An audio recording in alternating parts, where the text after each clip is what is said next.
বলতেছিলাম সেই জাহিলিয়াতের যুগের কথা, যে সমাজের নারীদেরকে শুধুমাত্র ভোগ সামগ্রী হিসাবে দেখা হতো।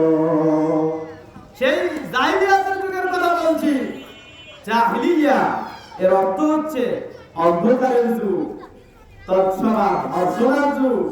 অর্থাৎ যেই জায়গায় কোন রকম অন্ধকার ছাড়া কোন রকম সোজা সঠিক রাইট রাস্তা খুঁজে পাওয়া যেত না। এই জাহিলিয়াতের যুগের কথা আপনাকে বলতেছি। নারীদের অবস্থা সবচেয়ে খারাপ থেকে খারাপ ছিল। এই নারীদেরকে যে সময় খ্রিস্টানরা, ইহুদিরা জাহিলিয়াতের যুগে নারীদেরকে ইচ্ছা মতো তারা বিবাহ করত, ঠিক কিনা? নারীদের কোনো সম্মান ছিল না। যে জাহিলিয়াতের যুগে পুরুষরা জয়টা প্রাপ্ত বিয়ে করত, ইচ্ছা হতো আবার ছেড়ে দিত। এমন জাহিলিয়াতের সময় শুধু বিয়ে করত আর ছেড়ে দিত, এই রকমের জুলুম শুধুই করত না, আরো অন্যান্য জুলুম তারা করত। যে সমাজে নারীরা জন্মগ্রহণ করত জাহিলিয়াতের সমাজে, এই নারীদেরকে মনে করা হতো তারা যেন অন্যরকম একটা মানুষ হিসেবে দুনিয়াতে এসেছেন, তারা যেন কোন অধিকার প্রাপ্ত নয়, তারা দুনিয়ার কোন অধিকার রাখে না। এই নারীদের এমন সিচুয়েশন ছিল, এমন সোসাইটি ব্যবস্থা ছিল জাহিলিয়াতের সময়। নারীরা সব জায়গায় শুধু নির্যাতিত নিপীড়িত হতো, ঠিক কিনা? আপনাকে আমি লক্ষ্য করে দিচ্ছি সেই যুগের কথা। শুধু এই জায়গায় শনাক্ত না, এই নারীদেরকে কোন রকমের বিবাহ যখন তাদের আবদ্ধ করা হতো, বিবাহ দিয়ে দেওয়া হতো, এই নারীদেরকে কোন রকমের সম্পত্তি দেওয়া হতো না। সেই জাহিলিয়াতের যুগে নারীদেরকে সম্পত্তি দেওয়া হতো না। পিতার কাছে যে বিবাহর পর কোন রকমের অধিকার করবে, এই রকমের কোন অধিকার ছিল না।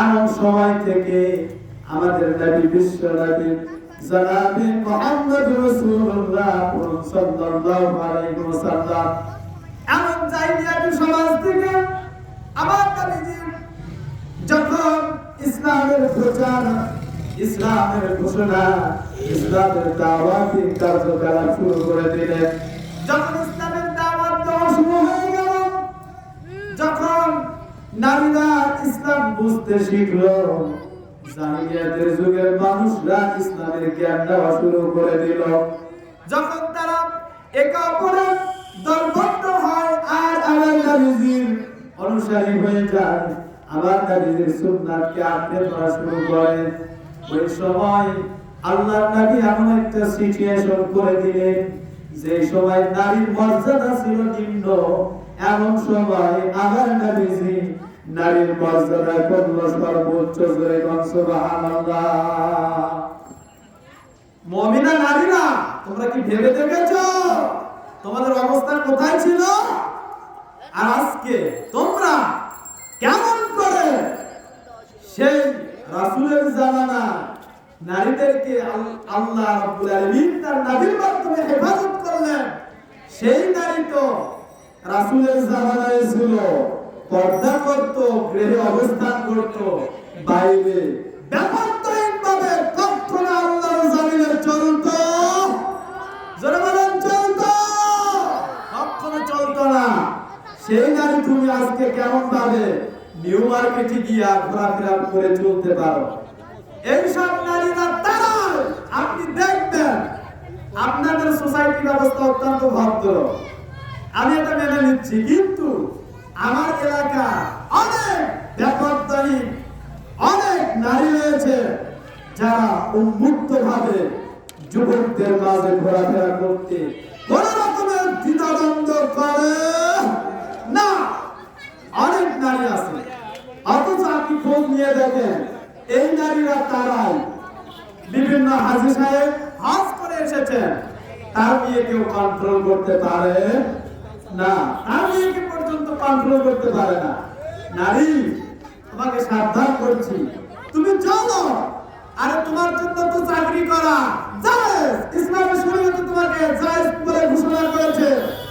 কিন্তু তুমি চাকরি করো, ব্যবসা করো, বিজনেস করো, তুমি ভার্সিটি লেভেলে পড়াশোনা করো, কিংবা বিশ্ববিদ্যালয়ে শিক্ষিকা হিসেবে নিয়োগ প্রাপ্ত হও, সেইভাবেই থাকো যেইভাবে আল্লাহ আদেশ করেছেন। জোরে বলেন কথা ঠিক কিনা?